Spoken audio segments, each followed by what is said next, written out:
Wow.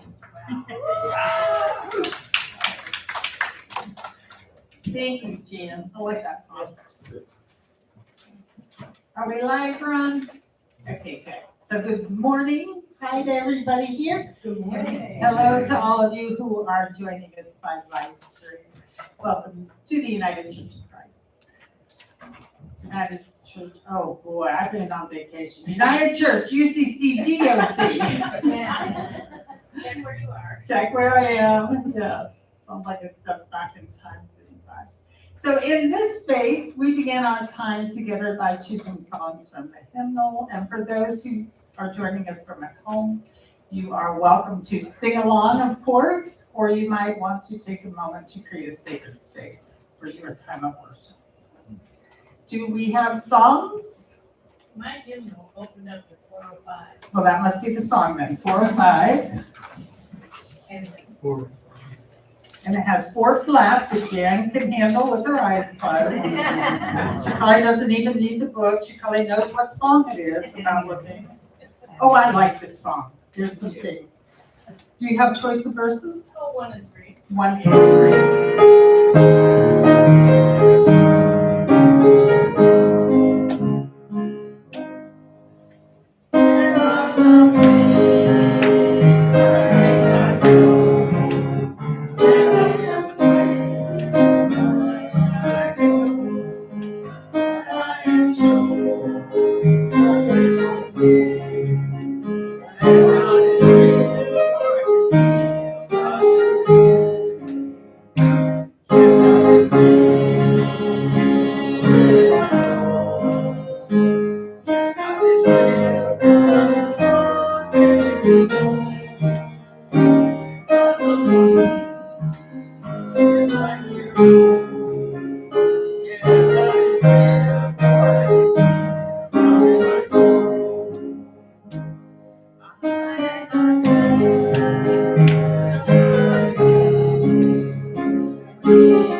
163 versus 1 and 4. 1 and 5, that's what she is.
Another good song.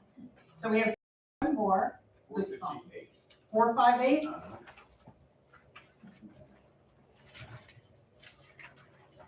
How about 1 and 3? Okay, 1 and 3. Oh, wrong song. 4, 5, 8. 1 and 3. Is that it? I think so. Is that it? I don't know it, so I'll know it in a minute.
Did you know that song, Warren? No, we should give you the microphone to do that. We should do that again. Yeah, well, we know it now, we'll do it again if we remember. Please join me in the welcome. Welcome to the United Church. We are a peace and justice community, a movement towards wholeness in a fragmented world. Together we create a strong sense of belonging, a safe place to flourish, and opportunities to grow in our own way and in our own time. So let's take a moment for social justice. Who you got? Carol and others who are. While they're passing things out for Warren, There you go. I wanted to tell you about something that's happening next week after service. About 6 weeks ago, we had a meeting here at the church in which we watched the film, The Third Harmony, about practicing nonviolence. And out of watching that film together, we had quite a few people here. And out of watching that film together, we had a really wonderful and thought-provoking conversation. And we agreed at the end that we would like to continue the conversation and search for ways to do more training in nonviolence. So one of the things that is coming out of that is we've looked at the films, The Enemies Project, which some of you got an email about. Ruth sent around an email. And we're thinking of possibly holding some sessions where we watch these films that the Enemies Project puts out, in which two people who are on the extreme opposite ends of issues come together and talk through their issues with some facilitation. And they're really interesting, where those conversations end up. So we'll be meeting after church next week to kind of talk about whether we want to take this forward for a few sessions and how we might do that, what's the best way to do that. So I hope that you will join us. Thank you.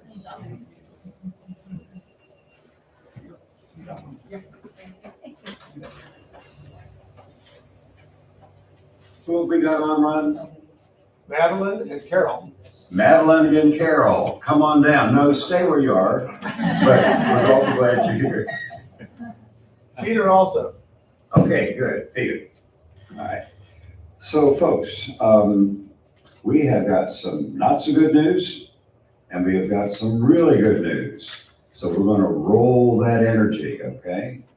The not so good news is this: for the next budget year coming up, there is a strong proposal to pull out, it's $141 million of fruit and vegetables, for fruit and vegetable benefits for Women's, Infants, and Children's Program.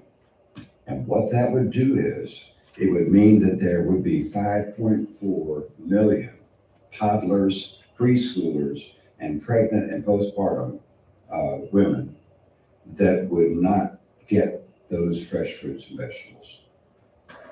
And so then the thing is, and talking about that is, was that to cover the budget cuts caused by the huge tax breaks for the wealthy donors?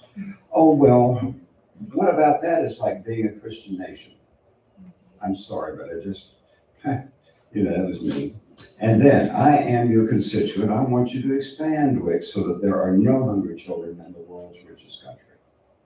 And I want you to take back that unnecessary tax cut to pay for it. Elections are looming. Put it in your own words, folks. There's a little Warrenization going on. But put it in your own words with love, and I'll add love to mine. All right, the good news is this. Pam's son and family is visiting with us right now because it was Pam's birthday yesterday, and so the whole bunch of the kids, all 4 siblings were involved in this. And so they're from Asheville. They brought the news of what happened in North Carolina with this thing that happened on Friday, on May 1st, all across the country. There it was called Kids Over Corporations. These major school district areas were closed in North Carolina. Charlotte, Winston-Salem, Greensboro, Raleigh, and Asheville. Man, that is most of the state. That's the South, folks. That's cool. And if you take a look at the picture, that teacher is out there in front of Raleigh somewhere, and she says, "The most alive I've ever been." Wow. The other thing is SunZia, which is they're doing wind farms, is now begun sending enormous amounts of wind power from New Mexico to California. It's happening. It's already started. This is why there's a big pushback against it. And then the Phil's coffee chain, which is in California, has issued a public apology for their decision to remove pride flags and will restore the flags to all their chain locations. How about that? Good stuff going on, and then there's something.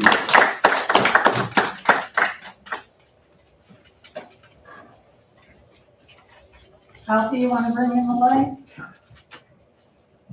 More light?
Yay. We miss Karen and we also did a good job, right? And we miss the kids. We miss having them light the candles and play the drum. So today we are starting a twofold series, or two-winged series, if you will. It's titled Flipping the Script with Blessings and Kindness. So one of the wings of this series is our joining in with the U.S. of Kindness, which apparently is located in Kindland. Gotta love it. This organization's out of Ohio. So I gotta love it.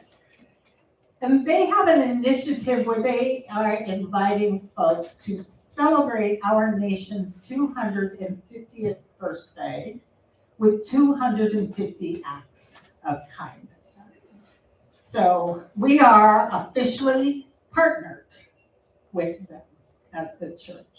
And they even give this way to keep track of your 250 acts of kindness. So I made a few copies of this. We can make lots more as we need them. There's a few up here. I guess there's 250 little dots and a color code. Of course, you can color outside the lines and do what you want.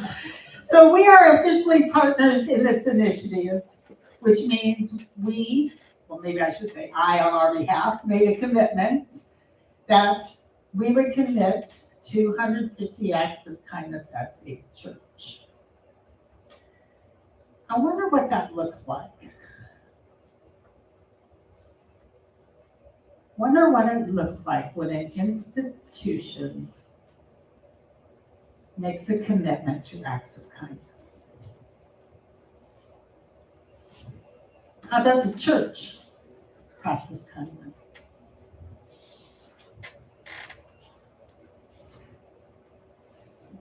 In addition to participating as a church, I invite each of us to participate as an individual. I'm going to back up a little bit.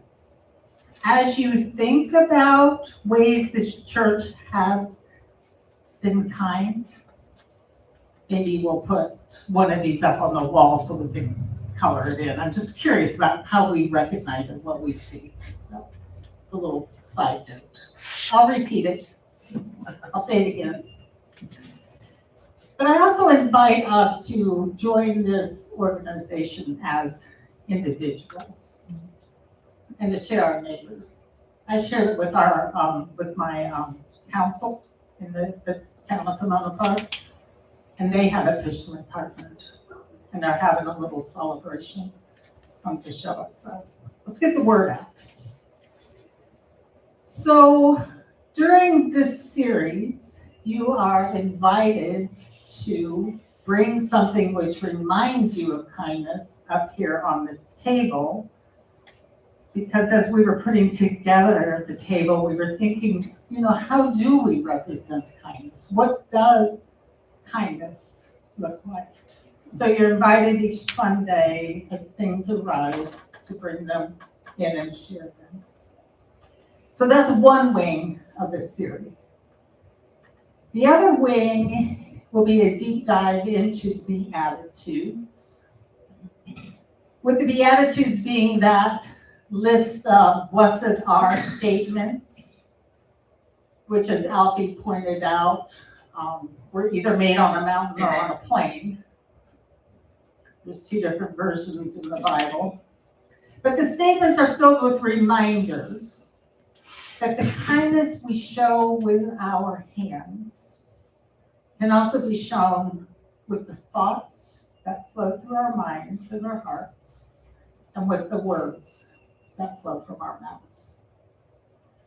So as a reminder, or perhaps a preface to the Beatitudes, the Beatitudes that were shared by Jesus are blessings on groups of people who were not experiencing kindness.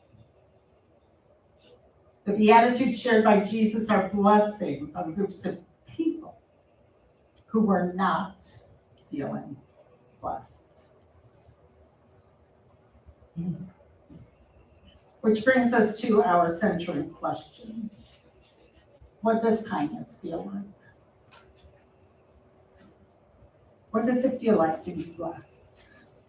So I invite you to take a deep inhale, exhale fully. Please soften the shoulders.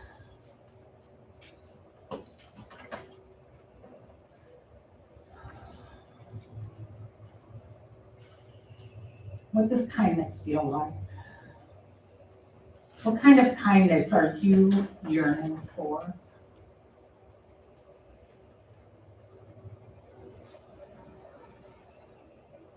What kind of kindness are you craving?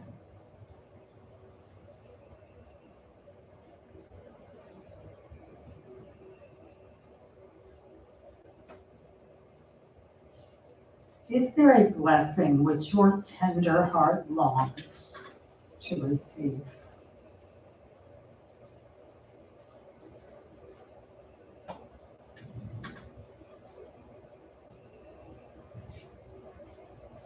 You're invited, if you are comfortable, to open your hands to receive.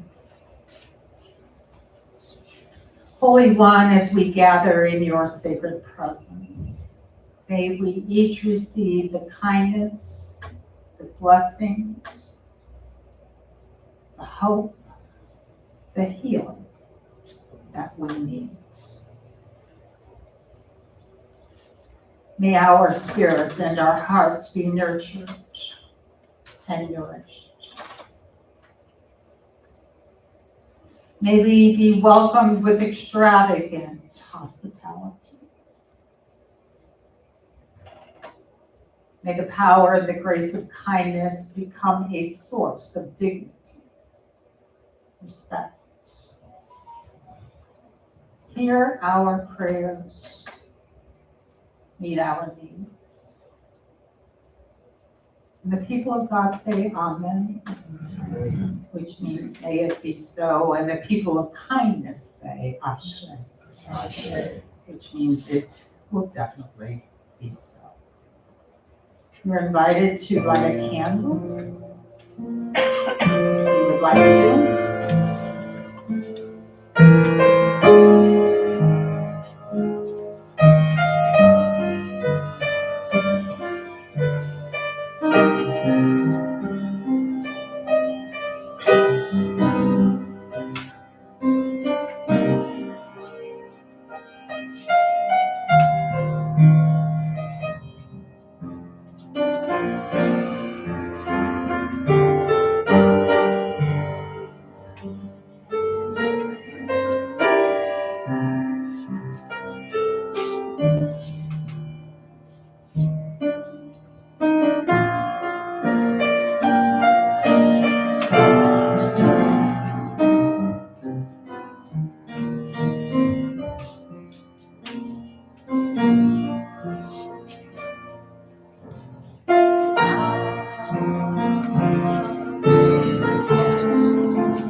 Reading is from the sacred story from Matthew chapter 5, verses 1 through 16. It's from the Peace Table, Storybook Bible.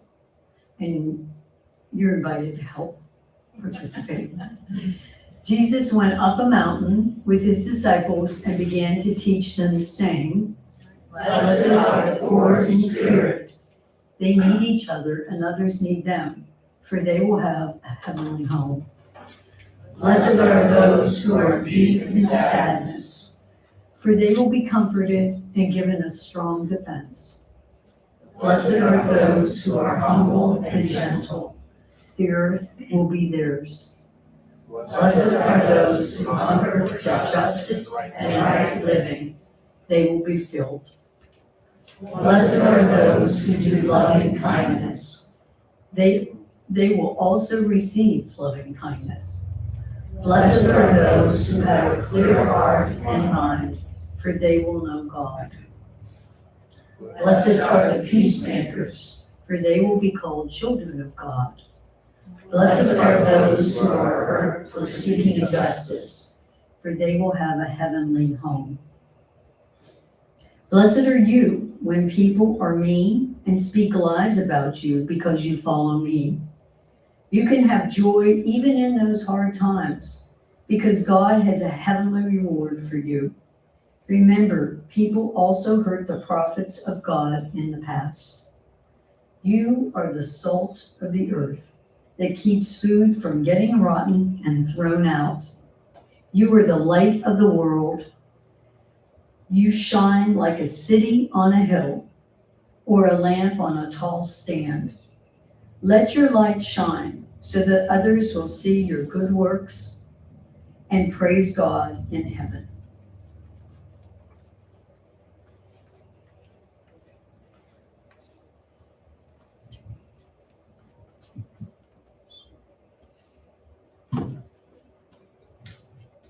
Thank you for being such generous people, making it possible for me to have vacation, which I enjoyed very, very much, and a week for planning, which I feel like I made a lot of plans, and then I also realized those plans will probably quickly unravel. Thank you for that. If it seems like I'm moving a little slowly, it's because when I got back, the very day I got back from vacation, I filled up my water cup, that little metal container with ice and water, and promptly dropped it on my big toe. And it's not even broken, it just hurts. So that wasn't part of my plan, but the point is, thank you for making it possible that I can have time off to visit family and to think and to reflect. And today, as most of you, I think, realize, there is a special congregational meeting. So this is an abbreviated worship service, and so I'll try to make this an abbreviated message. And my hope is just to flip the script of the Beatitudes, first by beginning at the end. Because at the end of the Beatitude, Jesus shifts from listing all those blessed are's to describing who the people that are listening to him and learning from him are. These are not just reminders of who was with Jesus. These are reminders of who you are, who we are. You are salt of the earth and for the earth. We are salt of the earth and for the earth, said Jesus. We enhance this world's good flavor. As salt, we heal, we preserve. This is who we are. It's who you are. We are salt and we are light, said Jesus. Lights illuminating a whole and holy and sometimes holy path, right? A path through life path paved with kindness, path filled with blessings. We are light, a warm, emanating, healing energy, which keeps us together and reveals the future. So I offer this reminder that we are salt of and for the earth as a way of preparing for the special meeting of this congregation, where the topic of discussion is, how are we going to move through the future together? So I want to take a moment and shine some light or flip the script on institutional leadership. Our polity, as most of you know, is bottom up. So we don't have one person telling us what to do or how to do it. We don't have a leader making decisions for us. We, the people, decide together. Which means it's not about you, and it is about you. But mostly it's about us. Now that doesn't mean we don't need leaders. We do. So let's give thanks for Ron. And for Ron's brand new, yet to be revealed assistant, or do we have an assistant? Okay, so the soon to be volunteered. Yet to be named assistant. Who is willing, along with Ron, to do the slow, messy work of shining the light on the path before us. And it is slow, and it is messy, because it involves listening, and it involves learning, but mostly listening to the ideas, the hopes, the dreams, the fears that we share as a people. So again, I thank you, Ron. I thank you for your leadership. So here's another reminder. Not everyone is comfortable speaking up in meetings. Y'all taught me how to do that. When I came here, I just wasn't comfortable doing that. I'm really good at it now.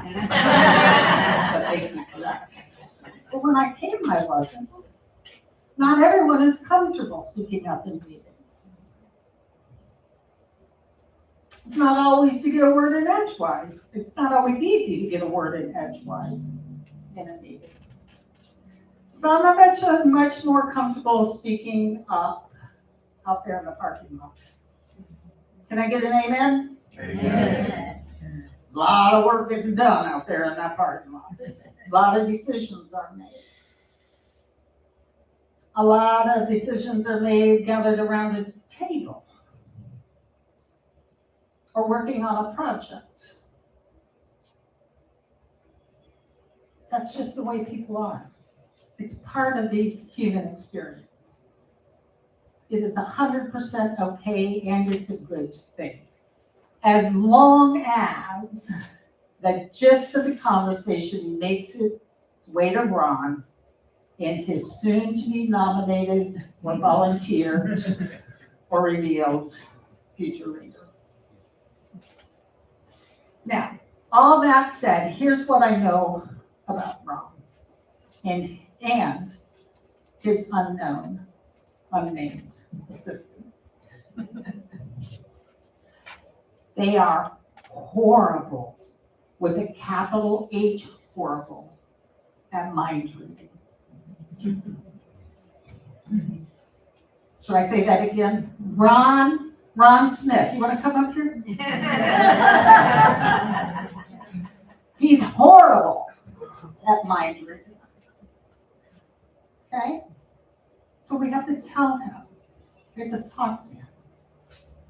And he has promised, I think he's promised to be available. Yes, he's not. Yes. And so, sorry for embarrassing you, Ron. But now that I have, I'm going to turn this over to you, and I'm going to leave. And blessings on your journey. We do have another song to sing, if you feel like there's time for a song. You did half my presentation already. You're welcome, but I am not your soon-to-be revealed.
First of all, let me apologize for holding you hostage. A few weeks ago, I got confused. And being a proud person, I figured if I was confused, others are confused as well. So if you're not confused, you can ignore all of this. So I think it's really important as we go into our transition that we're all on the same page. Here's my confusion. We're in covenant with two denominations, the United Church of Christ, the UCC, and the Christian Church, Disciples of Christ, the DOC. And as Donna said, we're a congregational governance, which means that the denominations don't tell us what to do. We tell them what we want to do, and they help us. The two denominations have fairly significantly different search and call procedures. The DOC impanels an entire search committee to search for what they call a transitional minister. And they do a full search of all available candidates. And the person they select as a transitional minister is the presumed settled pastor. The reason they call that person transitional is because that person is called for a specific period of time, typically 2 or 3 years. That makes sense? Okay. The UCC procedure, recommended procedure, suggested procedure involves calling an interim minister who specializes in helping churches transition from one pastor to another. And that pastor comes on board soon after the settled pastor retires or resigns. And that pastor leads us in worship and resources the search committee while the search committee does its job to find the next settled pastor. And that pastor is by custom, not available to be called as the settled pastor. Everybody with me so far? Our bylaws track the UCC procedure. Our bylaws can always be amended or suspended. During the visioning process, we decided that if we found that our interim pastor was a perfect fit for us, and if the interim pastor found that we were a perfect fit for them, that they could be called as our settled pastor. There's nothing wrong with that. That's the way congregational governance works.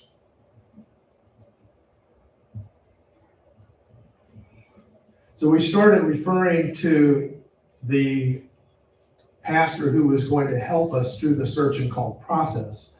We started referring to that person as a transitional minister. That's where I got confused. In an email from Sandy Messick, she told me that if we were going to search for a transitional pastor, we needed to revise our timeline. I think she was thinking that we meant to switch from our process, which is basically the UCC process, to the DOC process, which was never our intent in the transition or the timeline development. That confused me.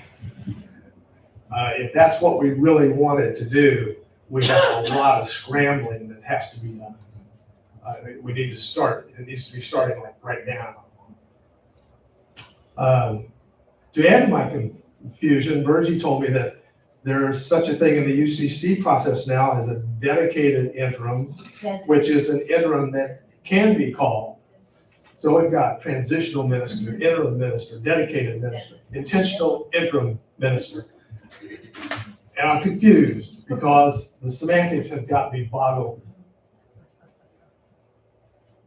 So for clarity, I want to ignore the nomenclature and talk about what characteristics we're looking for in a temporary pastor who will come on board soon after Donna retires to lead us in worship and to resource our search committee for as long as it takes until we find a new settled pastor.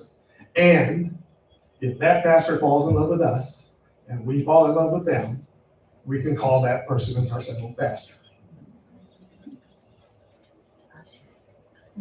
The timeline that we established and that we agreed to at the annual meeting is unchanged by that. Questions? Comments? Are we on the same page?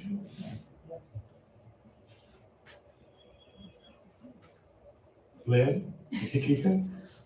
I just wanted to say that for me, I think we should drop all these terms and just ask people, what would you like in terms of what should happen next?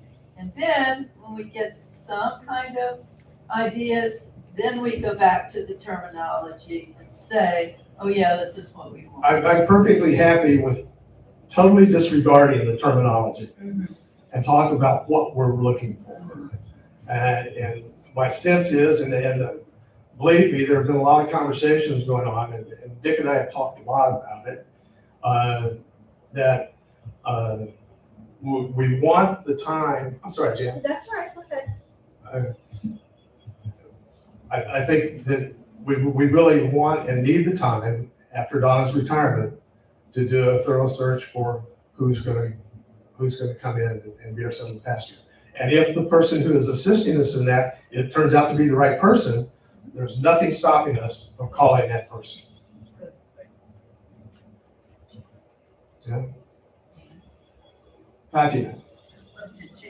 Oh, Jan. I don't care which way it goes, but I thought that the interim pastor, that there was a reason why that person was not to be considered right up front, that we knew they weren't going to be considered, so that I think things would happen differently and our relationship with that person may be different if we know they're not going to be with us or that they would. I feel like there could be some politicking, not in a negative way, going on if that person is looking for a full-time job versus having someone we know is not looking for a full-time job.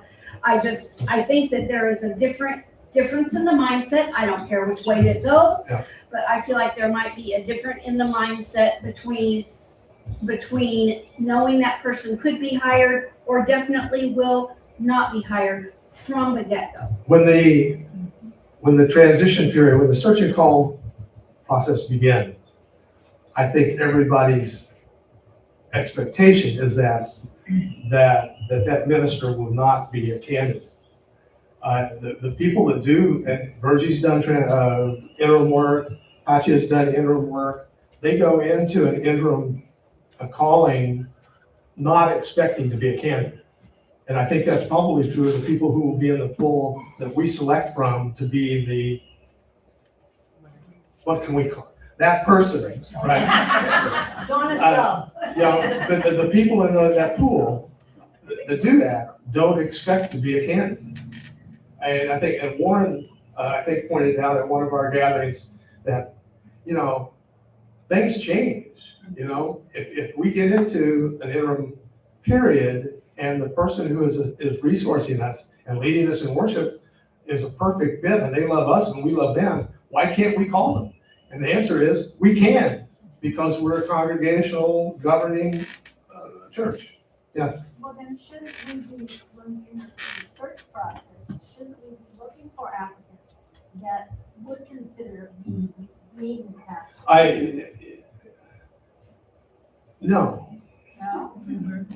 Well, if you look at our process, the process in our bylaws, it's just a very, very small subcommittee that selects the interim pastor.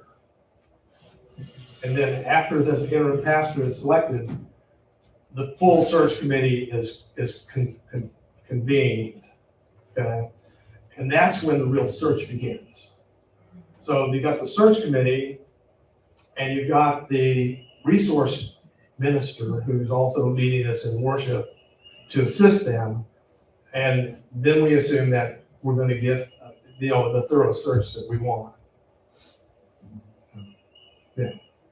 I found it useful when talking about this, and we do, to think about it when I was working and I hired a temp. You know, a Kelly, you go to Kelly agency, you hire a temp, it's somebody who's qualified, they come in, they do a good job, they have no intention of being full-time. I have no intention of hiring them permanently, but as things, once in a great while, you'll find someone who's perfect, and it's perfect for them, and their situation has changed, and what I thought I needed at the time they came, maybe has changed, and they become a person we are considering in our final search.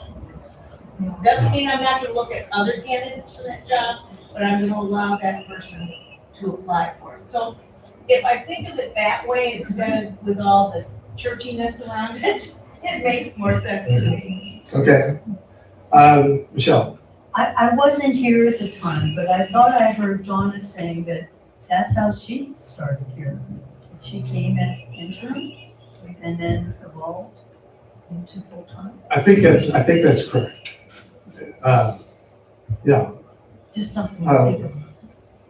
Warren. There is a reason for having an interim pastor, which is that in many cases, that if you don't have somebody that's going to help you make that transition after someone who is much loved, and our pastor is much loved, then that person, if we're looking for someone who may well be the person that we want to select, well, that person may become the inadvertent interim anyway. because they just aren't up to snuff to compare to the pastor that we had, and that's not the way to do things. And so, in looking at this, I also heard people saying, I'm concerned that this is going to be a long process and that we're going to lose some of the really positive energy that we have moving forward, because the church is growing. And that we could lose that if we have like a year process or a year and a half process or whatever. And so, anyway, that was another concern that got raised. The interim piece, and this is to kind of like get to your question just a little bit there. The interim piece is specific to helping the congregation get over the hump of the grief. The grief is very powerful stuff in a congregation. And so maybe if we had intentionally looking at the people, either UCC or DOC, say, we want that. We know pretty well who we are. We've got that pretty clear. We don't want to drag it out because we don't want to lose the momentum that we've got, which could happen. That we bring all of that stuff together as we start talking to the denomination about what it is that we want. Thank you, Barbara. Well, I just wanted to share in my experience, I was at one church for 30 years and we went through a couple of different pastoral searches. And it was my experience that the interim pastors helped the congregation figure out what was important. And sometimes it was because they were lacking something that, we really want. And sometimes it was because they exemplified something. And I think many of us have had that experience. yeah, I think that they serve a great purpose, but focusing on picking an interim who will fill all the needs, I don't think that's productive. Yeah. I like the idea of not rushing the process. To your point of the temp to perm, I did temp to perm placement for a really long time. That was one of my jobs, and it doesn't rush the process. I think the idea that you have that interim too is that you were saying it's a long process, right? We don't want to feel like we have to hurry up and get someone in. So allowing that interim gives you that piece to be, okay, there's something here, we're okay, and we can really take our time and not feel rushed. Because it also was involved in a search where we were rushed and we made the wrong decision. And over in work, but also in a church I was in. And I think that is a brilliant point about the temp to perm. Patrick. First of all, I want to say there's a really good spirit here, isn't there? It's just, I'm not here in fear or urgency, and this is the way I want things done. And I really commend us for that. And I eventually felt a call to be an interim, designated, dedicated. And what it was, sometimes the interim gets dismissed, as a placeholder, doing worship until we get the real deal, and is always on a long interview as to if we would accept them as the pastor, and that you don't want to go there, but we don't have, some of the interims I took were, there was embezzlement, there was sexual misconduct, people were hurting and needed to regroup. But I think we should never lose sight of the interim is both a resource to the search committee, but especially to the congregation, we're attached. So what steps do we need in terms of being a church that isn't led by Donna? And that doesn't mean it's going to take years, but it's a question that only an interim can do, or else the new pastor, like Warren said, becomes a de facto interim. And I just am feeling that if we hold on to the sense of the Spirit leading us and trust it, and take our time and not feel urgent, but trust that this is all coming together. God does have it. And it seems like we're a community together in wanting a very positive transition. And that's thanks to Donna, thanks to Ron, thanks to everybody here. Kathy? Just real quick, and correct me if I'm wrong, it seems to me that we don't necessarily want our pulpit, number one, to not be filled for a period of time. And in my mind, it's easier to get an interim in, sooner than it would be a transitional. And as a, don't rush it, don't have to feel rushed to get a pastor, a settled pastor. To me, it just seems the interim in the right spirit in our minds, which is, that they are here just to take up the space, but they're here as a resource for us. Just to me seems, okay, yes, we get the resource that we need at a time when we really need it. Speaking to Warren's brief, but we also get it at a time when we don't necessarily want our pulpit temporarily filled by a number of different people.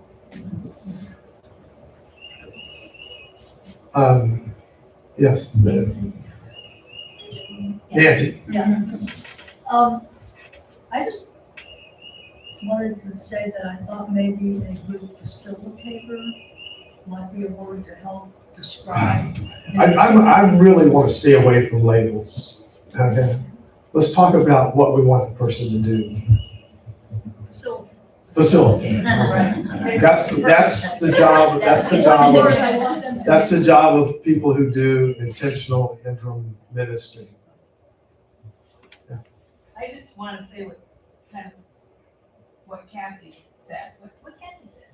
We do need to be, I think there are two things that are important. One is we need to let Donna go with great celebration. I think number one, and without having stuff hanging over. But then I think we need someone in the pulpit as soon as we can, because it's not just about preaching on Sunday.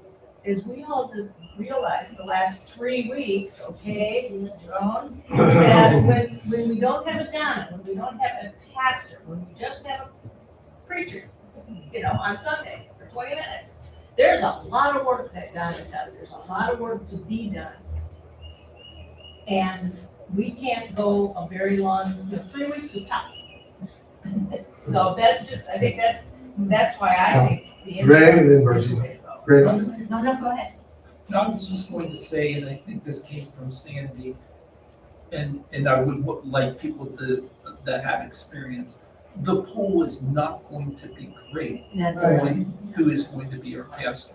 And I say that because when I come back, and I'm only part-time here, but when I come back, I want to see the same faces here. This is, as Patty has said, this is a community. And I'm just going to keep an open mind because I want everybody to know it'll be a transition for me not seeing Pastor Don up there, because that's why I came to the church. But that's not why I'm staying at the church. I'm staying at the church because of what the people have created here. And I feel that we have the same spirit and community. Virgie. Okay, what I was gonna say is, no matter what we do, when Donna leaves, when Donna retires, we're in transition, period. Yes. Okay, so I agree with what everybody said. We want somebody to be, if it's temporary, fine, our leader. If it's not temporary and we keep that person, that's up to us too. So the thing, not to get caught up in interims, transitions, because we're gonna do that anyway. That's part of the process. The thing we want to remember, I believe, is that I will be honest with you, I came here and my intention was to go down, I live in Palm Coast, here and then Daytona to see which church I wanted to go to. You all kept me here. And we are not a church in conflict, so the fear of having a long interim is not there. We are not a church that doesn't know who we are with your what's that thing, survey. The survey, we clearly stated who we are. So any change is always difficult if it's your change. So we own that. It's gonna be difficult. However, we want someone who is up there to support us, who is a constant, to support us in that change, whether they are the permanent person or the temporary person, doesn't matter. We want someone there to support us in the change. Someone constant, someone I have to go to every week and tell my story again. You know, because they know my story. So that's the only thing I thought to say. Yeah, George. I had a couple of questions. So my understanding when Sandy was here, it was gonna take about 18 months to find a settled pastor, so I think we're gonna have a time for that. The average search in small Florida churches has been 12 to 18 months. I like to think that we're special enough that we can move faster than that. But this is an important part of all our lives, and there's no point in us rushing. Let's do it right. And I had one other thing. So the talent's coming from the potential settled pastor would be coming from the DOC or the UCC or? From either or any. We in our proposal will require whoever it is to establish an affiliation with both denominations, like Donna has. So Donna was ordained in the UCC and has since become affiliated with the DOC. And that would be part of our call. That happens automatically. That person, yeah. That's what I was going to say. We actually have a partnership with 7 churches. Our denomination, these 2 denominations actually have partnered together with 7 different denominations, us included. Yeah. So we may get anyone from any of those 7, and they all have basically the same theology and the same figuring that we do. So, but anybody who comes here will be required before installation to be a member of the UCC and to be a member of the DOC in order to serve our congregation. So they will be accepted by both of those. Privately, I can't hear, I hardly hear. So it will be for both, you know, we don't have to worry about that. They will not come in and try to drag us into, you know, First Baptist Church. They're not, that first that comes, it's not going to be any different than what we have. Yeah. I am so glad to be part of this community because you guys have made some great comments. And I listened to this and I kind of go, I'm not sure. But what my opinion is that anything that the interim could do, if we want to call him that, the person, the settled pastor can do. Settled pastor can help us go through the grief process. Even if we had another pastor in between, the settled pastor is going to help us go through the grieving process. And I like the idea that we're just going to look for them and find them. And because of the vision process, we have a pretty good idea of who we're looking for, and we can present ourselves to that person, I think, pretty well.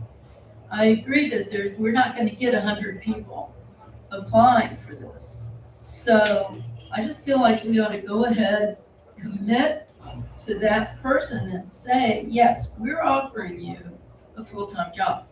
Now, if you don't work out, it doesn't matter whether you're part-time or No, full-time. yeah. If you Let don't me- work out, Let me you jump don't in work here. out. Let me jump in here. Let's be absolutely clear that making the wrong choice now is what would be fatal to this congregation. Yeah, I Yeah. agree. Making the wrong So, choice, but we We don't have, have, whether we have a new person coming in between, we can still make the wrong choice. That's all. okay, Greg, I was just going to add to the conversation there that what we do limit ourselves if we make that commitment and it's that vague, is you're not going to get anyone that's moving here more than 2 or 3 hours away and changing their life when they're thinking that we're not committed to them. I think that's what the interim pastor, I guess, would do, you know, so. well, and, okay. Any other comments? Let me read this again and make sure that we're in agreement.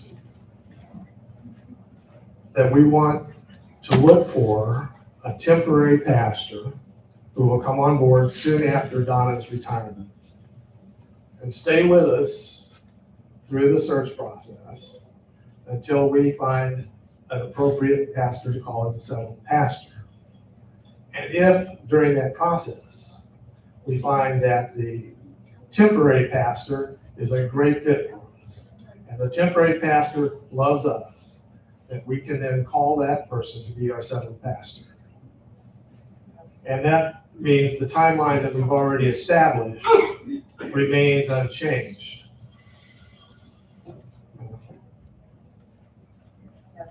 Yes. Do you need a motion or anything? No, we kind of go by consensus here. And Lee, I'll give you my notes so you don't have to try to remember everything. Now, if Donna hadn't brought this up, I wasn't going to, but I'm going to now. First of all, I'm not totally without help. Many of you help me on an ad hoc basis, project by project, and I truly appreciate that. However, I do need a vice moderator to be a contact person, and those of you who are out there, you same way. So that we can, somebody, you know, if I drive off a cliff tomorrow, somebody needs to know who to call. And that's the person I'm looking for. Myra and I are gonna be gone for probably 2.5 months this summer. And while I will stay in touch and I'll be here, you know, I'll be easily available, you know, remotely to assist you. I would like to have somebody whose name and number is on the board that people can get in touch with.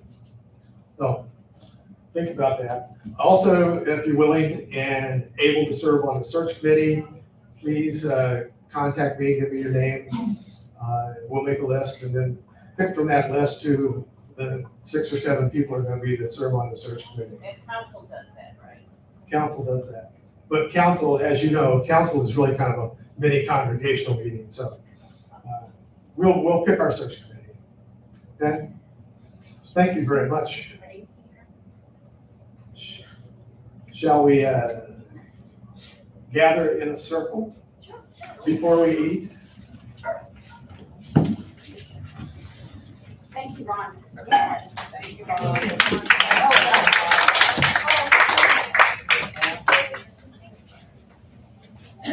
My kitchen is gone. You seen the light? Yeah. He holds his hand up. Yeah, I was gonna say, someday.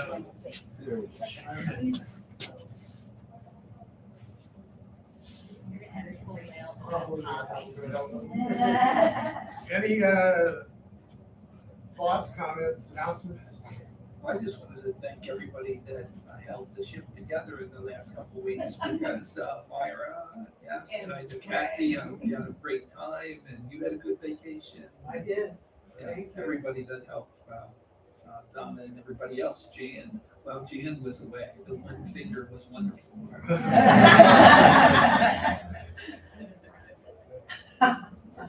I wanted to say that I was out for the last couple weeks. I didn't realize everything was going on. And Ron, you laid everything out so perfectly. I knew exactly what you were saying, and I hadn't had the background. So I cannot believe how clear you got that straight. I would not be able to do that. That was absolutely amazing. I actually understood it. That's what happens when the confusion lifts. Yeah. It was 2 years ago today, I went to Flagler Hospital. And Thursday, 2 years ago, I had surgery on my hip. Hard to believe, 2 years already. And you still want it. And then, I know it was a couple of weeks ago, it was a UCC posted a memory on Facebook. 13 years ago, I joined this church. Amen. And I've been serving this church ever since, and good Lord willing, 13 more to go. And congratulations to Dick on his book. Yeah. And welcome back, Bonnie. Yeah. And I ask for the Spirit to be holding us as our heart breaks for the voting rights in this country, and just because we're in America, may God hold us tightly. I also want to say that this has been the first congregation I have been a member of and not led in like 40 years almost. And I don't think there's a better congregation I could be a part of. It's just, I love it here. And that's because of all of you and Donna, but pastors come and go and you all stay. And that is so vitally important to me. And I want to tell you how much I appreciate every single one of you. Thank you. Join me in the blessing. We are Blessed and we are blessed. We go above. Amen. You can have back now. Thank you all for doing that stuff. Oh, good.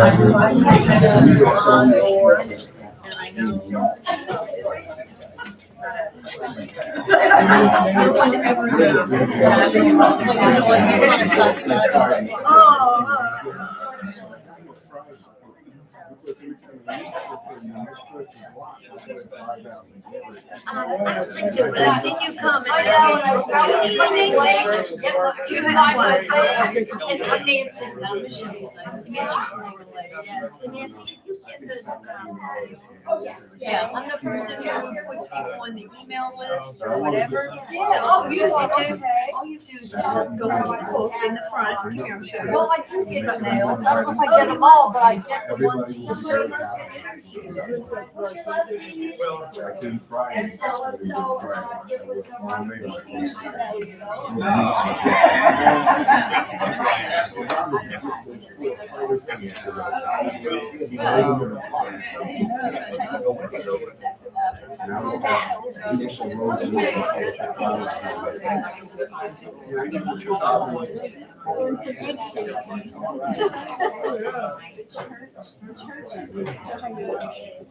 That's good. You keep it moving fast. That'll be okay. I'll get you through it. I got my insurance money. I got $205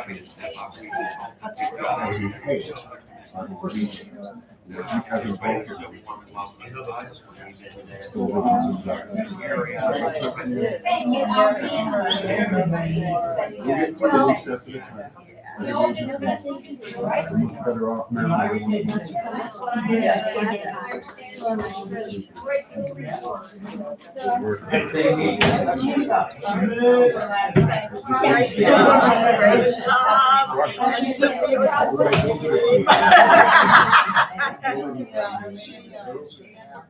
Yes, that was a good way, that was professional interpreters for a long time, it really was guest preacher. I remember I was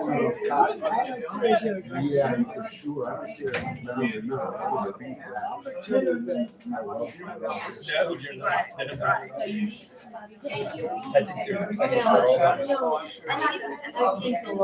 When the only guarantee is Sundays, a good interim will be addressing the needs in the sermons and stuff, and, so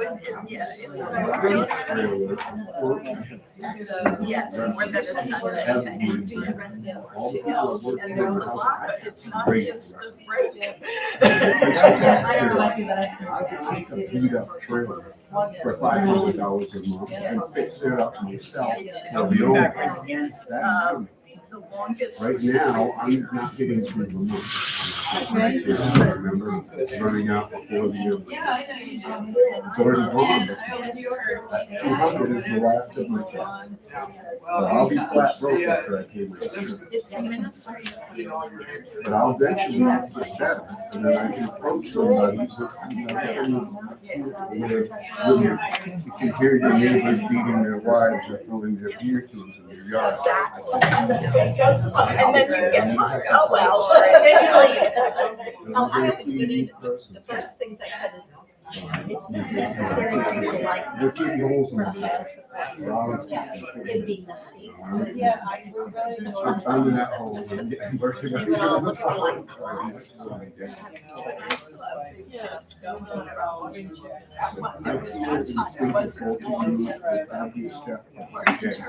Whether it's working in the church or it's trying to improve myself. Pastor wants to do it and just get people in the uproar. That was, I gotta be there. I know. And I did it.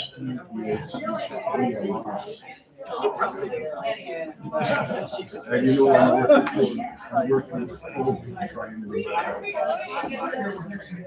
You've done a great job. I remember you back in the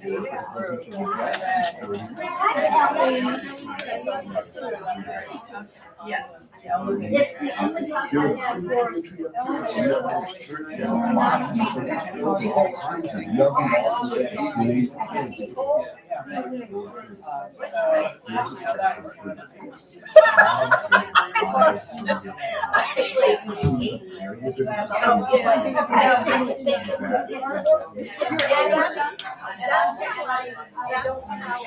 Oh my gosh. But when I started speaking, I don't know where the cakes came from. Oh, you brought these?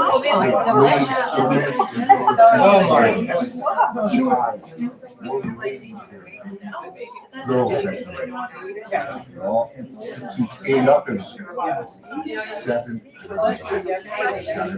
hands smashed and broken I go backwards.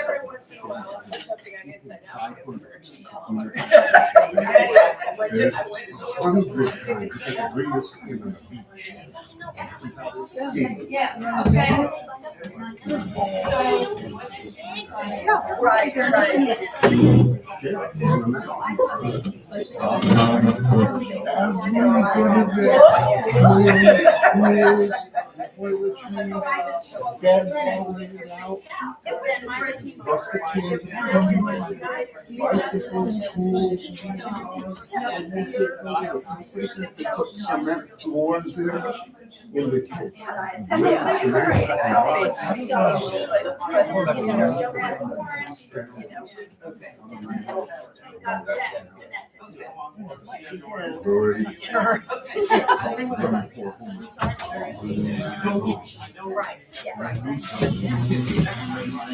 If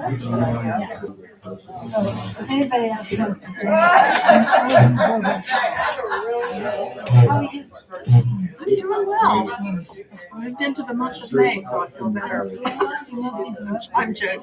Moved into the month of May, so I feel better. How are you doing? You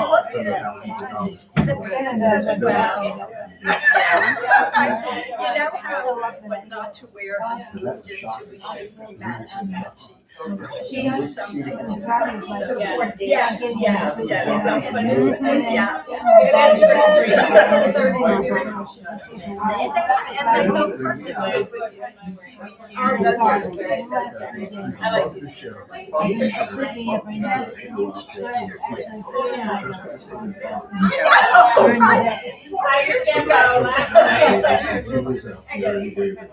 Sleep is vital, and it is something I struggle with, but it makes all the difference. Yeah.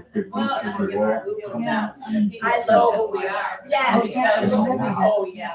I was with my sister. Still wide awake and it's 11 o'clock. I have to take a sleeping pill.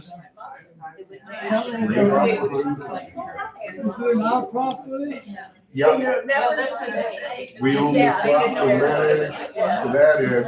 It goes out another 8 inches behind something. Yeah, it's on our property.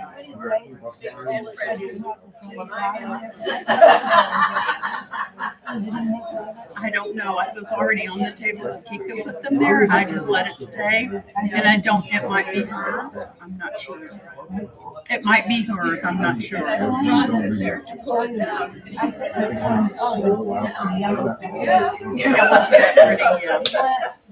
And have balance when I Look at this picture. She looks how I'm like. Well, I did. It's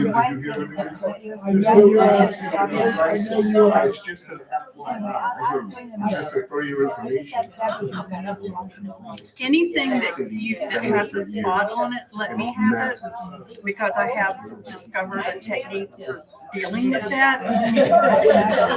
Slide it down a while. Yeah, bring it to me.